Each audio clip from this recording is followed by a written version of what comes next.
Morning. पिछले video में मैंने ये बताया था कि जो दर्पण होते हैं वो दो प्रकार के होते हैं, और जो पिछले वीडियो है उसमें हमने समतल दर्पण के बारे में पढ़ा था। आज हम गोलीय दर्पण के बारे में पढ़ेंगे। तो जो गोलीय दर्पण है, जिसे इंग्लिश में स्फेरिकल मिरर कहते हैं, जैसे कि नाम से स्पष्ट है, गोलीय दर्पण। ये जो दर्पण है वो एक गोले के भाग है, एक खोखला गोला जो अंदर से खाली हो, या होलो स्फीयर या ग्लास का एक खोखला गोला जो अंदर से खाली हो, उससे ये दर्पण बनाए जाते हैं। तो ये मैंने गोला दिखाया है, एक स्फीयर दिखाया है जो अंदर से खोखला है। इसके बीच में इसका सेंटर होगा जिसे सी कहते हैं। अब यदि इस गोले के यहाँ से लेकर इतने पार्ट को मैं काटूं तो इस प्रकार से एक मिरर बनेगा। इस मिरर के इस साइड चांदी या एल्यूमिनियम की पॉलिश की जाती है, और इस साइड, ये जो साइड है ये परावर्तक सतह है, और ये वाली साइड है ये पॉलिश सरफेस है। जो इस प्रकार से जो दर्पण बनता है उसे अवतल दर्पण या इंग्लिश में कॉनकेव मिरर कहते हैं। केव यानी गुफा सी बनती है। तो वापस देखिए, यदि कोई जो खोलो जो स्फीयर है उसके इस पार्ट को काटें, या यहाँ से लेके इतने पार्ट को काटें और इस साइड पॉलिश कर दें, तो जो दर्पण बनेगा उसे अवतल दर्पण कहते हैं। अवतल दर्पण की परिभाषा इस प्रकार होती है कि जो इस दर्पण में जो परावर्तक सतह होती है, ये वाली परावर्तक सतह है, यहाँ पे आके यहाँ प्रकाश की किरणें आएगी और रिफ्लेक्ट यानी परावर्तन होगा। तो जो अवतल दर्पण होती है, जो अवतल दर्पण की परिभाषा होती है वो इस प्रकार दी जाती है कि जो अवतल दर्पण है वो जो सेंटर है गोले का, उसकी जो परावर्तक सतह होती है उसके सामने होती है। ऐसा दर्पण जिसकी परावर्तक सतह सी के सामने हो उसे अवतल दर्पण कहते हैं। इस प्रकार उत्तल दर्पण कैसे बनेगा? उत्तल दर्पण में सी के पीछे वाली साइड है उससे जो उत्तल दर्पण बनेगा, तो यदि सी के पीछे वाले पार्ट को यहाँ से लेके इतना काटे तो इस प्रकार का दर्पण बनेगा। इसमें इस साइड पॉलिश की जाती है, और तो ये कौन सी साइड हो गई? पॉलिश सरफेस हो गई, और ये जो सतह होगी ये हो गई परावर्तक सतह, क्योंकि यहाँ से क्या होगा? परावर्तन होगा। तो इस प्रकार से जो मिरर बनता है उसे कॉन्वेक्स मिरर कहते हैं, या हिंदी में उत्तल दर्पण कहते हैं। तो इस प्रकार से गोलीय दर्पण दो प्रकार के होते हैं, एक को अवतल दर्पण कहते हैं और दूसरे को उत्तल दर्पण कहते हैं। एक को कॉनकेव मिरर कहते हैं और एक को कॉन्वेक्स मिरर कहते हैं।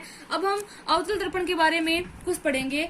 तो अवतल दर्पण की जो ये अवतल दर्पण है ये गोले का भाग है, इसके इस साइड पॉलिश की है चांदी या एल्यूमिनियम की, और ये जो गोले का, यदि इसको मैं पूरा बढ़ाऊं तो ये गोला है, तो इसका ये सी, ये सेंटर ऑफ कर्वेचर हो गया या वक्रता केंद्र हो गया।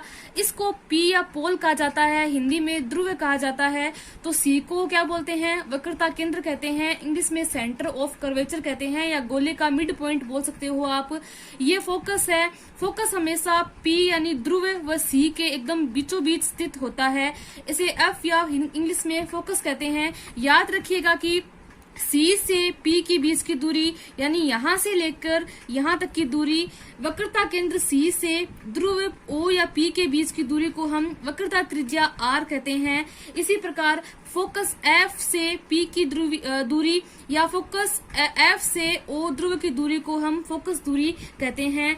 और एक बात याद रखिएगा कि फोकस दूरी हमेशा आधी होती है वक्रता त्रिज्या के। मान लेते हैं कि यदि यहाँ से यहाँ तक की दूरी 20 है तो फोकस दूरी 10 होगी। इसी प्रकार यदि वक्रता आपको पूछे कि वक्रता त्रिज्या 30 है तो फोकस दूरी कितनी होगी? 15 होगी।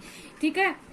अब हम अवतल दर्पण के कुछ नियम देखते हैं कि यदि ये अवतल दर्पण दिखाया है मैंने, ये पॉलिश वाली साइड है, तो ये मैंने एफ दिखाया, ये फोकस बिंदु है, ये सी वक्रता केंद्र है, और ये ओ है या ध्रुव बोल सकते हो आप इस पे।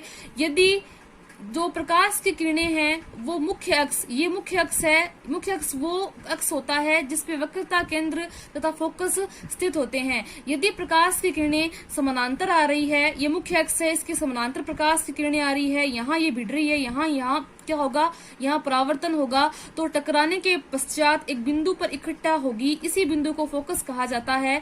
तो लिखेंगे कैसे? मुख्य अक्ष के समानांतर आने वाली किरणें, जो मुख्य अक्ष के समानांतर किरणें आती है वो परावर्तन के पश्चात, परावर्तन कहाँ हो रहा है? इस पॉइंट पे परावर्तन हो रहा है, एक बिंदु पर इकट्ठा होती है। इस बिंदु को अपन क्या बोलते हैं? फोकस बिंदु। अब देखो, ये जो किरणें समानांतर आ रही है वो परावर्तन के पश्चात इकट्ठी हो रही है, इसीलिए अवतल दर्पण को अपन अभिसारी दर्पण कहते हैं, या ऐसा दर्पण जो समानांतर आने वाली प्रकाश की किरणों को एक पॉइंट पर इकट्ठा करे उसे क्या बोलेंगे? अपन अवतल दर्पण कहते हैं। अब देखते हैं उत्तल दर्पण में। उत्तल दर्पण में ये प्रिंसिपल एक्सिस है या मुख्य अक्ष है, ये एफ यानी फोकस, ये सी यानी वक्रता केंद्र और ये ओ या ध्रुव है। तो इसमें इस साइड से प्रकाश की किरणें आएगी। ये जब दर्पण के समानांतर आएगी तो इनका परावर्तन होगा। परावर्तन इस पॉइंट पे होगा क्योंकि यहाँ मीडियम वायु है और यहाँ क्या हो गया, ठोस है। तो ये जब परावर्तन होगा तो ये जो प्रकाश की किरणें हैं वो फैल जाएगी, इसीलिए इसे अपसारी दर्पण कहते हैं। ऐसा दर्पण जो समानांतर आने वाली प्रकाश की किरणों को फैला देता है या दूर दूर कर देता है, उसे कौन सा दर्पण कहते हैं, उत्तल दर्पण कहते हैं। अब यदि इस पॉइंट को अपन आगे बढ़ाएं तो ये फोकस से आती हुई प्रतीत होगी। इसमें तो इस दर्पण में तो ये फोकस बिंदु पर इकट्ठा होगी, लेकिन इसमें उत्तल दर्पण में समानांतर आने वाली प्रकाश की किरणें परावर्तन के पश्चात जब इन किरणों को मिलाया जाता है तो वो बिंदु से आती हुई प्रतीत होती है। इस बिंदु को अपन बोल देते हैं फोकस। ठीक है, अब हम प्रतिबिंब बनाने के नियम पढ़ेंगे कि इमेज कैसे बनती है। लेकिन इमेज बनाने के लिए हमें ये जानना होगा कि इमेज बनाने के रूल क्या है या परावर्तन के कुछ रूल होते हैं, ये पढ़ेंगे। ये अवतल दर्पण है। अवतल दर्पण में ये साइड पॉलिश की हुई है और ये मुख्य अक्ष है। मुख्य अक्ष कौन सा अक्ष, जिस पर फोकस एफ और सी स्थित हो। ओ से एफ की दूरी फोकस दूरी और सी से ओ की दूरी क्या होगी, वक्रता त्रिज्या होगी। पहला नियम ये है प्रतिबिंब बनाने का कि यदि कोई किरण मुख्य अक्ष के समानांतर आ रही है, ये मुख्य अक्ष है, इसके समानांतर आ रही है, तो परावर्तन के पश्चात यहाँ परावर्तन हो रहा है, किस बिंदु से गुजरेगी, फोकस से गुजरेगी। ये आपतित किरण है क्योंकि ये आ रही है, यहाँ पर परावर्तन हो रहा है और परावर्तन होने के पश्चात ये किरण क्या कहलाएगी, परावर्तित किरण कहलाएगी। ये अवतल दर्पण में पहला नियम है कि यदि कोई प्रकाश की किरण मुख्य अक्ष के समानांतर आ रही है तो परावर्तन के पश्चात वो फोकस से होकर गुजरेगी। उत्तल दर्पण में देखते हैं, ये उत्तल दर्पण है, मुख्य अक्ष ये एफ, फोकस सी, वक्रता केंद्र और ये पोल या ध्रुव है।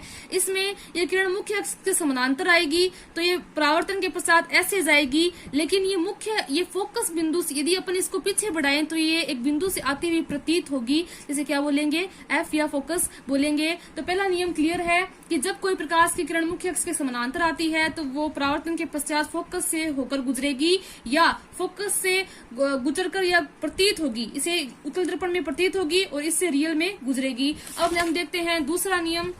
दूसरा नियम ये कहता है, ये मैंने अवतल दर्पण बनाया है, ये मुख्य अक्ष है, ये ओ यानी ध्रुव, एफ यानी फोकस और सी यानी वक्रता केंद्र। यदि कोई प्रकाश की किरण ओ पर आ रही है यानी ध्रुव पे आ रही है तो परावर्तन के पश्चात वो ऐसे चले जाएगी।